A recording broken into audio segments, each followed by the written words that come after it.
I thought I had finally found someone who understood the broken parts of me, someone who held my pain like it was precious and promised to never add to it.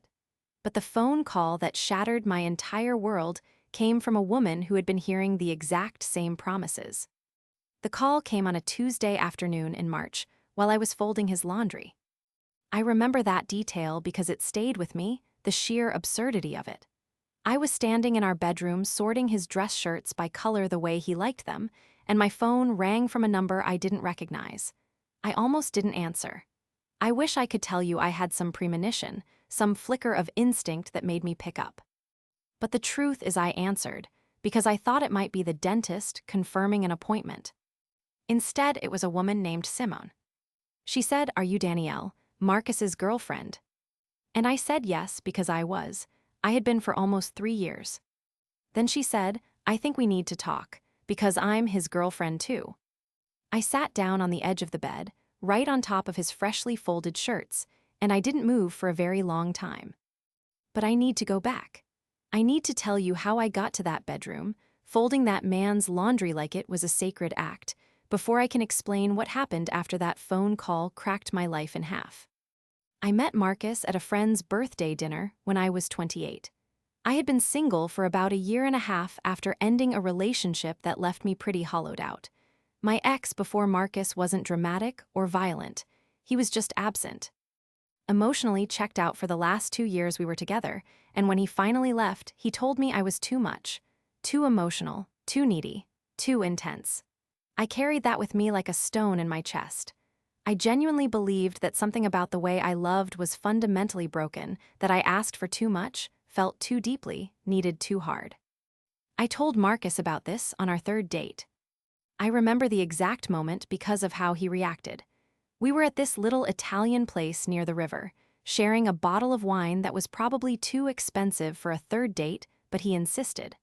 I told him about my ex, about feeling like I was too much, and Marcus reached across the table and took both of my hands. He looked me right in the eyes and said, "Danielle, the problem was never that you feel too much. The problem was that he couldn't feel enough." I almost cried right there at the table. Not because it was some grand revelation, but because it was the first time someone had said something that made me feel like the way I was built wasn't a defect. Looking back, I think he saw exactly what I needed to hear, and he said it perfectly. I don't think it was accidental. I think he was already studying me. The first 6 months with Marcus were the most romantic months of my life, and I don't say that lightly. He was relentless with his attention. Flowers at my office every Friday. Handwritten notes tucked into my jacket pockets. He planned entire weekends around things I had mentioned once in passing. I said I'd never been to a drive-in movie theater, and 3 weeks later we were at one, wrapped in blankets in the back of his truck with hot chocolate he had made from scratch. He texted me every morning. "Good morning, beautiful, thinking about you, can't wait to see you." He called me on his lunch breaks just to hear my voice. He introduced me to his mother within the first 2 months. He told me he loved me at week 7 and it didn't feel too fast. It felt like finally. My friends were happy for me. My sister said he seemed like the real deal. My therapist, who I had been seeing on and off since my last breakup, said it sounded like I had found someone with a secure attachment style. I believed all of them. I believed him. What I didn't know then, what I couldn't have known, was that the version of Marcus I fell in love with was a performance. And performances eventually end. The shift didn't happen overnight. That's the thing no one warns you about. It wasn't like a switch flipped and he became a different person. It was more like a slow fade. Like watching a photograph left in the sun lose its color so gradually that you don't notice until one day you look at it and realize you can barely make out the image anymore. The morning texts got shorter, then less frequent. Then they stopped. I mentioned it once casually and he said he'd been busy at work. I believed him. The weekend plans stopped being these elaborate, thoughtful gestures and became whatever was easiest, which was fine. I told myself that was normal. You can't sustain that level of romance forever. Relationships settle. Everyone says that. But then the settling started to feel like sinking. About 8 months in, Marcus started getting irritable. Not angry exactly, but sharp. He'd snap at me over small things. If I asked him what he wanted for dinner, he'd sigh like I had asked him to solve a math problem. If I mentioned plans with my friends, he'd get quiet in a way that made me feel guilty for wanting to go, even though he never explicitly told me not to. I started adjusting. That's what I did. I adjusted. I made myself smaller and quieter and more convenient.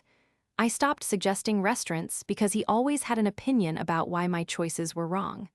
I stopped making plans on weekends without checking with him first. I stopped bringing up things that bothered me because every time I did, it turned into a conversation about why I was being too sensitive. That phrase, too sensitive, the same words my ex had used, and Marcus knew that. He knew exactly what those words did to me because I had told him, vulnerably, openly, on our third date over that expensive wine. I had handed him the blueprint to my deepest insecurity, and he filed it away for later use. The first time he said it, I felt like I'd been punched. We were arguing about something small, I don't even remember what, and he looked at me with this expression that was half annoyance and half pity and said, "You know, maybe your ex had a point. You really are too sensitive about everything." I went completely still. I remember the feeling in my body, this cold, flooding sensation, like all the warmth just drained out of me at once. And then I did what I always did.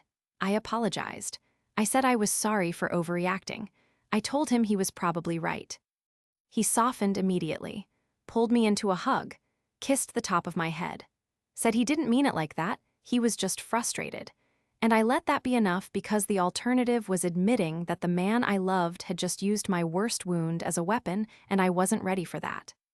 We moved in together at the 1-year mark. He suggested it. At the time, it felt like progress, like proof that we were solid despite the rough patches. I gave up my apartment, which I had loved. It was small, but it was mine. I had painted the bathroom this soft sage green and hung fairy lights in the bedroom, and it felt like me. But his place was bigger and made more sense financially, and he said it would be good for us. What I found out much later, from the phone call with Simone, was that Marcus had already been seeing her for 4 months before I moved in. 4 months. He had been driving to her apartment across town on the nights he told me he was working late or grabbing drinks with his friend Derek. Derek, who I later learned, had been covering for him the entire time. But I didn't know any of that when I packed up my sage green bathroom and my fairy lights and moved into his apartment. I just knew that I was building a life with someone, and I was trying so hard to do it right. Living together made everything worse, but slowly enough that I kept thinking it was normal growing pains. Marcus controlled the money, not in an obvious way at first. He suggested a joint account for household expenses, which made sense. But then he started questioning everything I spent: $40 on a new sweater, $15 on lunch with a coworker. He'd pull up the bank app and say, "I'm not trying to control you, I'm just trying to make sure we're on the same page." And it sounded so reasonable that I couldn't argue with it without feeling like I was the one being unreasonable. I stopped buying things for myself. I started asking permission without realizing I was asking permission. Can I get coffee with Sarah on Saturday? Is it okay if I order this book? Do you mind if I go to the gym after work?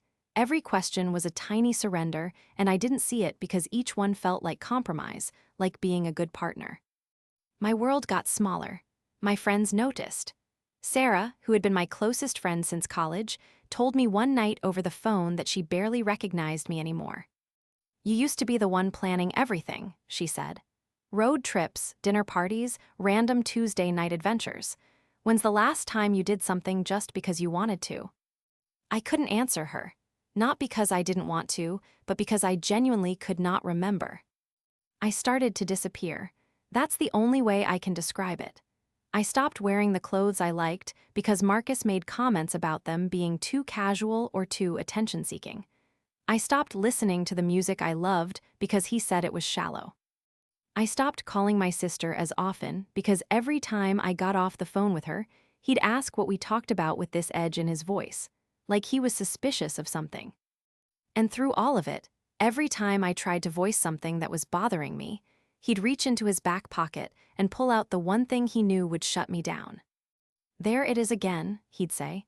"The sensitivity. Remember what happened with your ex. You pushed him away doing exactly this." Or, "I'm not your ex, Danielle. Stop treating me like I am. unless this is just how you are in every relationship. Or the worst one, maybe the problem isn't the men you're with, maybe the problem is you. He said that to me once while we were lying in bed in the dark, and I stared at the ceiling for hours afterward, turning it over and over, wondering if he was right. Wondering if I was the common denominator. Wondering if I was unlovable in some fundamental way that I just couldn't see. That's what it does to you, being with someone like Marcus. It makes you disappear from yourself. You become so focused on managing their moods, predicting their reactions, and avoiding their triggers that you forget you have your own needs, your own thoughts, your own right to take up space. By the time I was 2 years into that relationship, I couldn't have told you what my favorite movie was. I couldn't have told you what made me happy. I had been so busy managing him that I had forgotten to check in on myself. My work suffered. I was a marketing coordinator at a mid-size firm, and I had always been good at my job. Creative, organized, reliable. But I started missing deadlines, making careless mistakes, spacing out in meetings because I'd been up half the night replaying an argument with Marcus, trying to figure out what I'd done wrong. My boss, Helen, called me into her office one afternoon and closed the door. "Danielle, I'm going to be direct with you," she said. "You're not yourself. I don't know what's going on at home, but I can see it on your face every morning. And I need you to know something." I braced myself. I was sure she was about to put me on a performance plan or fire me. Instead, she said, "Your job is here. Whatever you need to sort out, your job will be here when you're ready. Take time if you need it. Come in when you can. But don't let whatever is happening to you right now take this from you too." I broke down. Right there in her office, sitting in the chair across from her desk, I put my face in my hands and cried so hard I couldn't breathe. Because she had seen me. She had seen what was happening to me before I had fully seen it myself, and she wasn't judging me for it. She was holding the door open. I didn't walk through it right away. That's the part that's hard to admit. Helen handed me a lifeline and I thanked her, dried my eyes, went home and made Marcus dinner. Because that's how deep I was in it. I knew something was wrong, but I wasn't ready to name it. Naming it would make it real, and real would mean I had to do something about it. The months that followed were a blur of the same cycle. He'd be cold and distant for days, sometimes a week. I'd twist myself into knots trying to figure out what I'd done. Then he'd come home one night with flowers or cook dinner or pull me onto the couch and hold me and say he was sorry, he'd been stressed, he didn't mean to take it out on me. And the relief I'd feel in those moments was so enormous that it overwrote everything else. I lived for those moments. They were my proof that the man I'd fallen in love with was still in there somewhere. I didn't see it for what it was at the time. I thought the good moments were the real him and the bad moments were just stress or circumstance. I had it exactly backwards. Then came March, then came the phone call. Simone didn't call to be cruel. She called because she had found out about me the same way I was finding out about her, by accident. She'd been scrolling through Marcus's phone while he was in the shower. She said she hadn't been looking for anything, she just picked it up out of habit. But there were my messages. Hundreds of them. "Good morning, baby. I love you. What time will you be home?" All the mundane texts of a woman who thought she was the only one. Simone had been with Marcus for almost 2 years. She lived across town. She thought they were exclusive. He had told her he loved her. He had told her about his childhood, his dreams, his fears. He had probably told her the same stories he told me, used the same words, made the same promises. She asked me questions I could barely process. "Does he stay at your place most nights?" "Yes." "Does he tell you he's working late on Thursdays?" "Yes, Thursdays." That was her night. "Did he take you to Costa Rica in November?" "No, he told me he went on a work trip to Denver in November. He went to Costa Rica with her." I sat on that bed, surrounded by his folded shirts, and I listened to this woman describe a parallel life that was running alongside mine, hidden in plain sight. And the thing that broke me wasn't the betrayal itself, as devastating as that was. It was the realization that he had been lying to me since before we even moved in together. Every night I spent in that apartment believing we were building something real, he was building the same thing with someone else. The foundation of our life together was made of nothing. Simone and I talked for almost 2 hours that first call. She cried, I cried. At one point, we both laughed, this hollow, awful laugh, because what else can you do when you realize you've both been loving a ghost? She told me things that made my stomach turn. He'd used the same playbook with her. The love bombing at the start, overwhelming and intoxicating. Then the slow withdrawal, the criticism, the control. He'd told her she was too emotional, too. He'd weaponized her insecurities, too. She had anxiety, had told him about it early on, and he used it against her every time she questioned his behavior. "That's your anxiety talking," he'd say. "You need to trust me." She'd trusted him. I'd trusted him. We had both trusted him because he had made it feel so safe to do so in the beginning, and by the time the safety was gone, we were already in too deep to see clearly. When Marcus came home that night, I was sitting at the kitchen table with the lights off. He walked in, put his keys on the counter, and said, "Why are you sitting in the dark?" "Simone called me today," I said. I will never forget the look on his face. It wasn't guilt. It wasn't shame. It was annoyance, like I had created an inconvenience for him. "Who?" he said. "Don't," I said, and something in my voice must have been different because he didn't push it. He sat down across from me and he did what he always did. He tried to rewrite the story. He said Simone was an ex who was obsessed with him. He said she was unstable. He said she was lying to break us up. Every sentence was a door he was trying to close, and for the first time in 3 years, I wasn't walking through any of them. "She knew about Costa Rica," I said. "She knew about the apartment. She knew about Thursday nights. She knew what you had for breakfast this morning, Marcus." He went quiet, and in that quiet I saw him calculating. I could almost see the gears turning, trying to find the angle, the story, the version of events that would keep me in my seat. Then he said the thing that told me everything. "If you hadn't told me about your ex, about how you always push people away, I would have tried harder with you. But you came into this relationship broken, Danielle. You said it yourself. Maybe if you had been less damaged goods, I wouldn't have needed to look elsewhere." He said that to me, those exact words, damaged goods.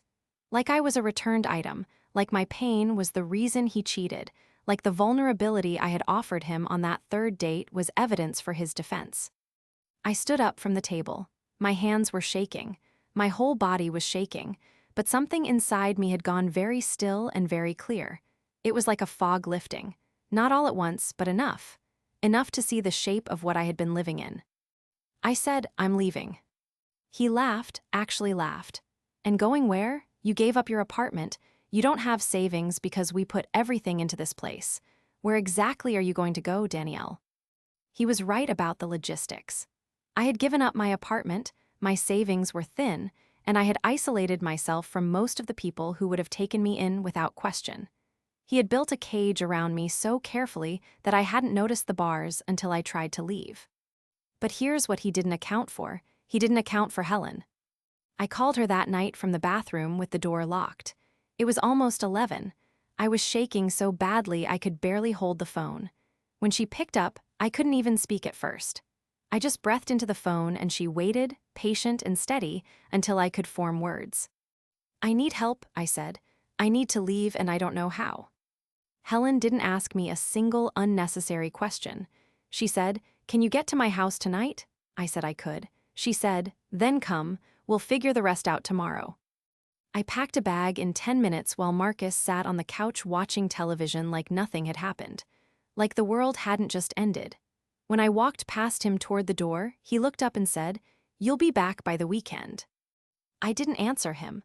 I had been answering him for 3 years, and it never went anywhere. I drove to Helen's house in the dark, following the GPS through streets I barely recognized because I had stopped driving anywhere on my own months ago. She was standing on her porch when I pulled up. She didn't hug me or say anything profound. She just took my bag, showed me to the guest room, and said, "Get some sleep, you're safe." Those 2 words, "You're safe." I don't think I had felt safe in so long that I'd forgotten what it was supposed to feel like. The next weeks were brutal. I won't sugarcoat them. Leaving is not the end of the story. It's the beginning of a different kind of pain. I stayed at Helen's for 2 weeks while I found a small studio apartment that I could barely afford. She advanced me money from my next paycheck without me asking. She adjusted my workload so I could handle the move and the emotional wreckage without losing my job. She never once made me feel like a burden. When I tried to thank her, she just said, "You would do this for someone else. I know you would." Simone and I kept in touch. We shouldn't have needed each other, but we did. She was the only person who understood exactly what it felt like to love Marcus and then discover that Marcus wasn't real. We'd text late at night when neither of us could sleep, comparing notes like detectives piecing together a crime scene. Every new detail was another small devastation. She told me he had cried in front of her once, told her she was the only person who truly understood him. He'd said the same thing to me, word for word, the night he asked me to move in. We were interchangeable to him, props in the same play. The hardest part wasn't the anger. Anger came and it felt righteous and clean, and I could work with anger. The hardest part was the grief. I was grieving someone who never existed. The Marcus I loved, the one who held my hands on our third date and told me I wasn't too much, that man was a fiction. And I had built my entire life around a fiction. I had dismantled myself, piece by piece, to fit inside a story that was never even real. I went back to therapy. My therapist helped me see the pattern clearly, how Marcus had identified my wound and positioned himself as the healer, how he had earned my trust by mirroring my language and my needs, and how once I was hooked, once I was dependent, he had no use for the performance anymore. What was left was just him. Controlling, dishonest, and completely incapable of the love he had promised. She also helped me see something harder. That my willingness to believe him, to keep believing him long past the point where the evidence should have stopped me, wasn't just about him. It was about me. It was about the story I told myself that I was too much, that I needed to earn love by being smaller, quieter, easier. Marcus didn't create that story, but he exploited it masterfully. About 2 months after I left, something happened that I wasn't expecting. Marcus's mother called me. I almost didn't pick up. But Margaret had always been kind to me, genuinely kind in a way that felt separate from Marcus, and I wasn't ready to cut off every thread of that life. So I answered. She was crying. She said, "Danielle, I owe you an apology. We all do."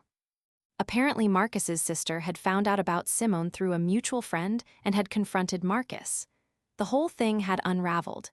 His family, who I had spent holidays with, who I had cooked Thanksgiving dinner for, who I had believed were going to be my family someday, they now knew what he had been doing. And they were horrified. Margaret said she had always sensed something was off, but had told herself it wasn't her place. She said she should have said something. She said she was sorry he had put me through that, and she wanted me to know that none of it was my fault. I thanked her. I told her I appreciated her calling. And when I hung up, I sat in my tiny studio apartment with its bare walls and its second-hand furniture, and I cried. Not because of what she said, but because his own mother had seen who he was and chosen not to say anything. Because everyone around us had seen pieces of the truth and stayed silent. Because I had been drowning in plain sight. That's not an accusation. I understand why people don't intervene, but it sits with me still. Marcus tried to contact me. Of course he did. Texts at first, then calls, then a long email that I read once and deleted. The email was classic Marcus. It was carefully worded and emotionally manipulative, and it painted him as the victim of his own behavior. He said he had problems. He said he was getting help. He said I was the only one who ever really mattered. He said Simone had meant nothing. He said he'd been self-sabotaging because he was afraid of how much he loved me. 6 months earlier, I would have read that email and felt my resolve crumble. I would have called him. I would have let him hold me while he explained away everything he'd done. But something had shifted. The fog had lifted enough for me to read his words and see them for what they were. Tools, levers. Buttons he was pressing because they had always worked before. I blocked his number. I blocked his email. I blocked him on every platform I could think of, and then I sat with the silence and let it be uncomfortable. The silence was the hardest teacher. In the silence, without Marcus's constant noise and need and chaos to manage, I had to face myself. And the woman I found there was someone I barely recognized. She had no opinions about where to eat dinner. She had no hobbies. She had no plans that didn't involve another person. She flinched when her phone rang. She apologized for everything, for taking up space in line at the grocery store, for asking the barista to remake a wrong order, for existing. I had to rebuild from scratch. And rebuilding is not the triumphant montage that movies make it look like. It is slow and messy and full of setbacks. There were nights I missed him so badly it felt physical, this ache in my chest that made it hard to breathe. Not because he was good to me, but because the chaos was familiar and the quiet felt like emptiness. I started with small things. I painted my bathroom, not sage green this time, a warm terracotta that I picked out myself without asking anyone's opinion. I bought a plant. I walked to the coffee shop on Saturday mornings and sat by the window and read a book, not because anyone suggested it, but because I wanted to. I started listening to music again, the music Marcus had called shallow, and I played it loud. I called Sarah, I told her everything. She cried and then she yelled, not at me, just into the void, the kind of yelling that's really just love with nowhere else to go. She said, "I am so glad you're out. I am so glad you called me." My sister drove 4 hours to spend a weekend with me. She didn't try to fix me. She just sat with me on the couch, and we watched bad reality TV and ate too much takeout, and it felt like breathing again. Helen gave me a project at work, a real one, a campaign I could sink my teeth into. She didn't treat me like I was fragile. She treated me like I was capable, which is what I needed more than gentleness. Slowly, in increments so small I couldn't always see them, I started coming back to myself. Or maybe not back. Maybe I was becoming someone new. Someone who had been through something terrible and was building a life on the other side of it, without the belief that she was too much, without the need to shrink, without the desperate hope that someone else's love would fill the hole that only she could fill. I'm not going to tell you I'm fully healed. I'm not. I still have days where something triggers me, a song, a smell, the way light falls through a window in the late afternoon, and I'm back in that apartment folding his shirts and believing every lie he ever told me. I still struggle to trust my own judgment. I still sometimes catch myself making myself smaller in conversation, pulling back an opinion before it's fully formed because somewhere inside me there's still a voice that says, "You're too much." But now I hear that voice and I talk back to it. I say, "That's not mine. I'm not carrying that anymore." Simone and I still talk sometimes. She's doing okay. She started therapy too. We don't talk about Marcus much anymore. We mostly just check in, two women who survived the same storm from different boats, waving at each other across the water. The other day, I was walking to my car after work and I caught my reflection in a window. I was wearing a jacket I'd bought because I liked it. I was carrying a bag of groceries for a dinner I was cooking for myself. I had my headphones in, listening to a song I loved, and I looked like someone. Not someone's girlfriend, not someone's project, not someone's excuse, just someone. A woman walking through her life on a Tuesday evening, belonging entirely to herself. I stood there for a second and I thought, this is what it feels like. Not happiness exactly, not yet, but presence, being here in my own life as myself. That's enough for now. That's more than I had for a very long time.